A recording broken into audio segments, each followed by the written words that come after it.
மக்கள் அனைவருக்கும் வணக்கம். Welcome back to J360. கிட்டத்தட்ட ஒரு 3 மாசத்துக்கு அப்புறமா நான் வீடியோ போடுறேன். இன்னும் சொல்லப்போனால் இந்த வருஷத்துடைய முதல் பதிவே இந்த வீடியோவாக தான் இருக்குது. சில வேலைகள் காரணமாக வழக்கம் போல் என்னால் சேனலை திருப்பி கான்சென்ட்ரேட் பண்ணி ஃபோக்கஸ் பண்ணி வீடியோ போட முடியல. ஸோ திருப்பி நான் அதை ரெகுலராக பண்ணலாம் அப்படிங்கிறதுக்காக ஸ்டார்ட் பண்ணியிருக்கேன். ஸோ நம்ம வழக்கமாக இந்த இந்தியாவோட இன்ஃப்ராஸ்ட்ரக்சர் வீடியோஸ் பார்க்குறோம். அந்த பிளேலிஸ்ட்டில் நிறைய பேர் பின்தொடர்ந்துட்டு இருக்கீங்க. அதை நம்ம இன்னும் கண்டினியூ பண்ணிக்கிட்டு தான் இருக்கோம். ஸோ இந்த பதிவும் அந்த லிஸ்ட்டு கீழே தான் வரப்போகுது. இந்த வீடியோ என்ன அப்படிங்கிறத தம்ப்நெயில் எல்லாம் பார்த்துருப்பீங்க. ஸோ வீடியோக்குள்ளே போகிறதுக்கு முன்னாடி நம்ம சேனலுக்கு புதுசாக வந்திருக்கிறவங்க நம்ம சேனலை சப்ஸ்கிரைப் பண்ணலாம், மறக்காமல் சப்ஸ்கிரைப் பண்ணிக்கிட்டு பெல் ஐக்கனை கிளிக் பண்ணிக்கோங்க. வாங்க இப்போ வீடியோக்குள்ளே போகலாம்.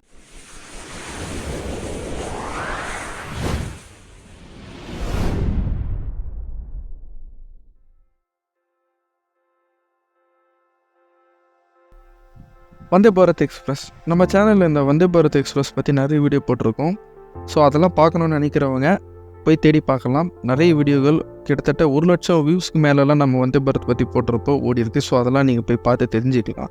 இன்றைக்கி நாம் எந்த ரூட்டு பற்றி பார்க்க போகிறோம்னா, மதுரையிலேருந்து பெங்களூர் வரைக்கும் வந்தே பாரத் ட்ரெயின் விட போகிறதா சொல்லி ஒரு பிளான் வச்சுருக்காங்க ரயில்வே டிவிஷன். ஸோ அதை பற்றி நம்ம டீட்டெயிலாக பார்க்கலாம். இன்றைக்கி இந்தியாவில் கிட்டத்தட்ட நிறைய வழித்தடத்தில் இந்த வந்தே பாரத் ரயில் பயன்பாட்டுக்கு கொண்டு வந்துட்டாங்க. நம்ம தமிழ்நாட்டில் கூட ஃபஸ்ட்டு பார்த்தீங்கன்னா மைசூர்லேருந்து சென்னைக்கு முதல் ரயில் வந்தே பாரத் இயக்குனாங்க. அதுக்கப்புறம் சென்னையிலேருந்து கோயம்புத்தூருக்கு 2வது வந்தே பாரத் ரயில் விட்டாங்க. அதன் பிறகு சென்னையிலேருந்து திருநெல்வேலிக்கு வந்தே பாரத் ரயில் விட்டாங்க. அதை நாகர்கோவில் வரைக்கும் இப்போ எக்ஸ்டெண்ட் பண்ணியிருக்காங்க. இப்போ ரீசெண்டாக விஜயவாடாலேருந்து சென்னைக்கு திருப்பதி வழியாகவும் ஒரு வந்தே பாரத் ட்ரெயின் சர்வீஸில் இருக்குது.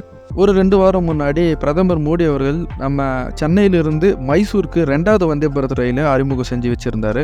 ஸோ அந்த வகையில் இப்போ ரீசெண்டாக பார்த்தீங்கன்னா மதுரையிலிருந்து பெங்களூருக்கு வந்தே பாரத் ரயில் ஒரு ப்ரொப்போசல் இருக்குது. ஏற்கனவே எம்பி வைகோ அவர்கள், மதிமுக தலைவர் வைகோ அவர்கள் மதுரைக்கும் பெங்களூருக்கும் இடையே வந்தே பாரத் ரயில் விட சொல்லி கோரிக்கை வச்சிருந்தாரு, நிறைய மக்கள் பயனடைவாங்க அப்படின்னு சொல்லி. ஸோ அப்படி இருக்கையில் இப்போ இந்த ரயிலை செயல்பட்டு கொண்டு வர ரயில்வேகமும் பரிசீலனை பண்ணிட்டு இருக்காங்க. ஸோ முதல்ல இந்த பெங்களூரு மதுரை இடையான தூரம் எவ்வளோன்னு கேட்டிங்கன்னா, மொத்தமாக பார்த்தீங்கன்னா ஒரு 435 கிலோமீட்டர் இடையிலான ஒரு டிஸ்டன்ஸ் மதுரைக்கு பெங்களூருக்கு இடையே இருக்குது. ஒரு 7 to 8 hours ஜர்னி நார்மலாக பார்த்தீங்கன்னா மதுரைக்கு பெங்களூருக்கு இடையே. ஆனால் வந்தே பாரத் ட்ரெயின் அறிமுகப்படுத்தின பிறகு இது 5:30லேருந்து 6 மணி நேரமாக மாறும் அப்படின்னு சொல்லப்படுது.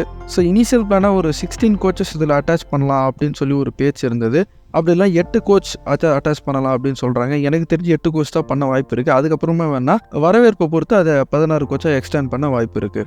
அது மட்டும் இல்லாமல் இந்த ரயிலானது ஒரு டே டைம் ட்ரெயின். மோஸ்ட்லி எல்லா வந்தே பாரத்துமே டே டைம் ட்ரெயினாக தான் இருக்கும்.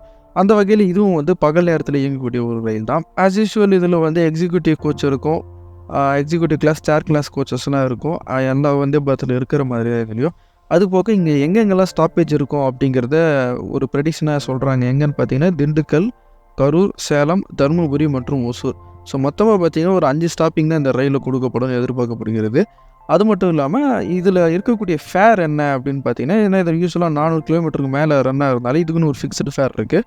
ஸோ ஏசி சீட் கார்ஸ் பார்த்தீங்கன்னா 1,300 இருக்கும் ஒரு டிக்கெட். அதே எக்ஸிக்யூட்டிவ் சீட் கார்ஸ் போனீங்கன்னா 2,300 இருக்கும் அப்படின்னு சொல்லி எதிர்பார்க்குறாங்க. இது விரைவில் பயன்பாட்டை கொண்டு வர வாய்ப்பு இருக்குன்னு சொல்லப்பட்டாலும் இப்போ நாடாளுமன்ற தேர்தல் வர இருக்கிறதுனால ஸோ இந்த திட்டத்தை இன்னும் ஒரு 3 மாதத்துக்கு ஹோல்டில் தான் இருக்கும் அப்படின்னு நினைக்கிறேன். மேபி ஜூன் மாதம் வேணும்னா இந்த ரயிலை அறிமுகப்படுத்துவதற்கான வாய்ப்புகள் இருக்குதுன்னு சொல்லலாம். ஸோ இதே மாதிரி இன்னொன்று என்னன்னு பார்த்தீங்கன்னா, திருச்சியிலிருந்து பெங்களூருக்கு ஒரு வந்தே பாரத் ட்ரெயின் விட சொல்லி ஒரு கோரிக்கை வச்சுருக்காங்க. அதுவும் ரயில்வே டிவிஷன் பார்த்தீங்கன்னா பரிசீலனை பண்ணிகிட்டு இருக்காங்க. அந்த ப்ரொப்போசலும் சீக்கிரமாக நடைமுறை கொண்டு வரப்படும்னு எதிர்பார்க்கலாம். இந்த 2 ரயிலுமே பார்த்தீங்கன்னா இன்னும் ஒரு 3 மாதத்துக்கு அப்புறமா தான் அறிமுகப்படுத்தப்படும்னு எதிர்பார்க்கலாம். ஸோ நமக்கு கிடைச்ச அப்டேட் இவ்வளோ தான். இந்த வீடியோ உங்களுக்கு பிடிச்சிருந்தா, யூஸ்ஃபுல்லாக இருந்துச்சுன்னா உங்கள் ஃப்ரெண்ட்ஸ்கிட்ட ஷேர் பண்ணுங்கள். உங்களுக்கு வேறு எதனா கமெண்ட் சொல்லணும்னு நினச்சிங்கன்னா கீழே கமெண்ட் பாக்ஸில் சொல்லுங்கள். உங்களுக்கு வேறு எதனா வீடியோ தேவைப்பட்டாலும் சொல்லுங்கள். நான் அதை பற்றியான அப்டேட்ஸ் எதனா இருந்தால் கொடுக்குறேன். அதை பற்றி எக்ஸ்ப்ளனேஷனும் நான் கொடுக்குறேன். மீண்டும் ஒரு அடுத்த பதிவில் சந்திப்போம். நன்றி, வணக்கம், ஜெய்ஹிந்த்.